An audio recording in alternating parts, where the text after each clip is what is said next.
Eu comecei fazendo o Ernesto Varela, que é um personagem que é um jornalista falso, né? Ele tem um nome que não é o meu. E isso é 83. Cara, realmente você é um cara idoso. Então. Eu sou idoso. Eu tenho 61 anos. Sério? É. Cara, você tá muito bem conservado, eu diria. Eu não posso dizer o mesmo de você. Não, nem dele.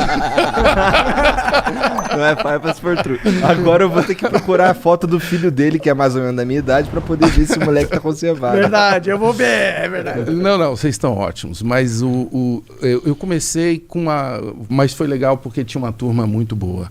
O meu primeiro parceiro, que inclusive fazia câmera e a gente editava os vídeos, era o Fernando Meirelles, o câmera do Varela, que também era um personagem chamado Valdeci. Enfim, a gente fez várias coisas, entrevistamos muitos políticos. Naquela época, vocês não acreditam, havia corrupção no Brasil. Uau, não, porque agora não tem mais. O Bolsonaro falou que ele não acabou com a Lava Jato porque acabou a corrupção. Enfim, mas então eu comecei bem antes do Telekid. Depois teve o Tiburcio, que foi muito... Sem o Tiburcio não teria o Telekid, né? Isso era TV, você estava falando na TV? TV. Como que era trabalhar nessa época na TV brasileira? Como que era a TV brasileira? Cara, parecia que a gente estava no YouTube, só que não tinha YouTube. Então a gente tinha que ficar batendo na porta das TVs. O grupo nosso chamava Olhar Eletrônico, então eram várias figuras vindas de vários... Que nem esses vagabundos que estão aqui, que não estão aparecendo. Vocês não fazem ideia da quantidade de escravos que existem aqui ao redor para que esta transmissão aconteça, né? Pior que hoje em tem dia o chefe dos escravos ali. Então todos ali... Sabe que eu não lido com os escravos, né? Eu deleguei essa função para aquele cara ali. É ele que lida ele é o escravos. senhor dos escravos, eu tô vendo. Ele é o... Senhor de Engenho. Não, é o... Capitão do Mato, é o Jean. Capitão do Mato. Mas enfim, o Olhar Eletrônico era esse grupo, assim. É tipo essa galera. Só que é engraçado você perguntar isso, porque nós ficamos batendo na porta das emissoras. Ninguém queria colocar aquela louco, porque eram vídeos bem radicais. Ninguém queria colocar no ar. E aí, finalmente, assim, a última emissora que a gente estava tentando, a TV Gazeta, grande potência, hoje, mas na época mal pegava na Avenida Paulista, colocou os primeiros vídeos nossos no ar. Maneiro. E foi bárbaro, porque foi bem radical. O Goulart de Andrade, eu não sei se vocês chegaram. O Goulart de Andrade teve um programa chamado Comando da Madrugada, era um cara bem mais velho que a gente, ele já tinha feito coisas na Globo, aqui de São Paulo, na madrugada.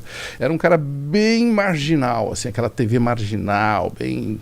O Goulart tinha alugado todos os horários da TV Gazeta e tinha lá um monte de horário vazio. E falou, vai lá, pessoal, vocês não querem fazer televisão? Vocês estão aí reclamando que quer fazer televisão? Vai lá. Só que ele falou isso numa quinta-feira. E falou que a gente tinha que estrear na segunda-feira, 2 horas ao vivo. A gente nunca tinha feito televisão. Fomos lá, deu tudo errado e por isso deu certo. Entendi. É igual vocês, é muito parecido. E o que bem parecido. Deu tudo errado e por isso deu certo. Mas é verdade mesmo. É. E o que eram essas 2 horas? Não era nada, não tinha nome o programa. Não tinha nome. E a gente convidou o nosso amigo mais bonitinho para ser o apresentador. Nunca tinha feito nada, né? E... nós já fazíamos muitos vídeos, tinham vídeos incríveis. A gente estava já há uns 2 anos. Vocês conhecem essa história, né? Você fica uns 2 anos ralando, não acontece nada, até que, enfim, alguém te abre um espaço. E aí a gente queimou em 1 mês todo o nosso esforço de produção. E aí é que ficou legal, porque aí a gente tinha que improvisar, tinha que inventar. Assim. E aí surgiu o Varela, por exemplo, porque eu não aparecia na frente da câmera. Eu era... Puta, a minha história é muito triste, eu não deveria estar aqui contando. Porque eu estava fazendo engenharia na USP, na Escola Politécnica. E me encantei por aquela coisa chamada vídeo. Mas não adianta eu falar isso para vocês, porque falar vídeo no início dos anos 80 é igual falar blockchain. Pode crer. Hoje, você entendeu? Entendi. Ninguém fazia vídeos. Nós fomos uma das primeiras produtoras de vídeo do Brasil. Que foda. Junto com várias... Tinha um movimento chamado Produção Independente, né?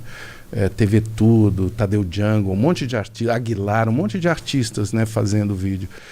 Só que nós tínhamos essa intenção de televisão, de falar com muita gente. E foi isso que nos moveu, cara, né? O Varela foi um personagem que começou entrevistando ninguém, porque eu era muito tímido. E aí eu fazia textos que eu pudesse falar só para a câmera. Textos de humor, tal, falando de economia, de política e tal. Aí um dia, o Moraes Moreira ia fazer um show na USP. Né? Eu estudava lá, a maioria de nós estudávamos por lá, num circo. E ia ter uma coletiva do Moraes. Aí alguém nos avisou, vai ter uma coletiva do Moraes Moreira. Aí eu fui vestido de Varela, com o Fernando, né?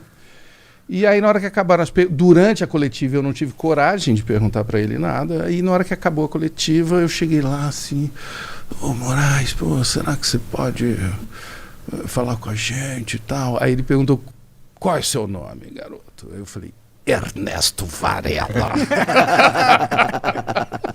Claro, pode fazer. Eu falei, cara, ele acreditou que eu sou Varela. E aí, enfim, comecei a entrevistar figuras, né, como o Moraes.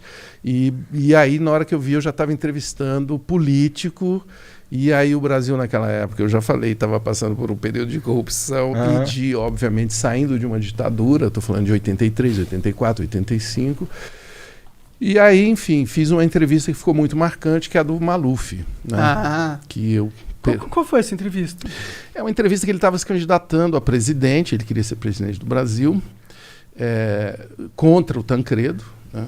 E havia, assim, rumores de que ele era corrupto. Nossa! O Maluf? Havia rumores. E naquele dia, especificamente, era o dia do aniversário dele. Né? A gente estava em Brasília e era o dia do aniversário do Maluf e um colega dele, um partidário dele, chamado Antônio Carlos Magalhães. Já ouvi falar esse nome. Que era o grande coronel da Bahia, né? E da política brasileira durante muitas décadas, disse que ele era corrupto. Nossa! Eu falei, não é possível, mas não é possível, porque agora o amigo dele disse que ele é corrupto, né? E aí o Fernando falou, cara, nós temos que ir lá, vai ter a coletiva do Maluf e nós vamos lá. Só que no meio do caminho a gente parou numa padaria e compramos um bolo, porque era aniversário dele. Mas um bolo horrível, um bolo azul. Sabe aqueles de padaria? O cara foi lá e escolheu o pior bolo que tinha. Pior e assim, o que mais ficaria bonito na câmera. Chamasse atenção. Colorido. Fernando sempre com o seu olho de cineasta, né? Aí na hora que a gente chegou, tinha um monte de jornalistas. Quando eu cheguei com o bolo, foi assim um alvoroço, porque eu já era conhecido em São Paulo, mas em Brasília ainda não. Aí chegamos lá, os jornalistas ficaram em dúvida se eu era a favor do Maluf, se era uma armação, não sei o quê. E eu não tive dúvida, botei o bolo em cima da mesa e puxei um parabéns. Aí pronto, né? Aí a gente ganhou acesso, a brecha para conversar com o cara. E, obviamente, fui muito trollado ali. Quem é você? Quem é você? Você é do Maluf? Pelos jornalistas. Pelos jornalistas. É que não sabiam. Eles tinham até razão, né? Poderia ser. O cara vem, pega um bolo e canta parabéns pro cara. Não, e eu fiz os jornalistas cantarem. Aí os caras todos constrangidos. Vamos lá, gente. E o Maluf ficou sem graça também, porque ele não esperava, né? Caramba. E aí o cara cantou parabéns pro Maluf, daqui a pouco ele tá lá fazendo perguntas bizarrésimas pro Maluf. Não, aí foi quando eu fui fazer a pergunta, eu falei, doutor Paulo, tal, eu tinha preparado assim umas 12 perguntas, né? Só tem um minuto. Falei, pô, doutor Paulo, por favor, não, é um minuto. Aí eu fiz a pergunta mais importante, né? Doutor Paulo, é verdade que o senhor é um ladrão, né? Eu fui assim, eu tive uma objetividade. E com essas palavras... Eu falei, doutor Paulo, as pessoas dizem que o senhor é corrupto, que o senhor é ladrão. É verdade isso? E nós temos, assim, à época, ninguém fazia perguntas assim, né? Ninguém mandava real. A televisão era muito quadrada e não tinha essa guerrilha, né? Não tinha esse ambiente que nós estamos vendo aqui hoje, com vários canais, com opinião livre. Não tinha. Por isso que eu acho muito positivo e por isso que eu estou aqui. Eu acho que esse ambiente é muito importante, cara, da gente conversar papo reto.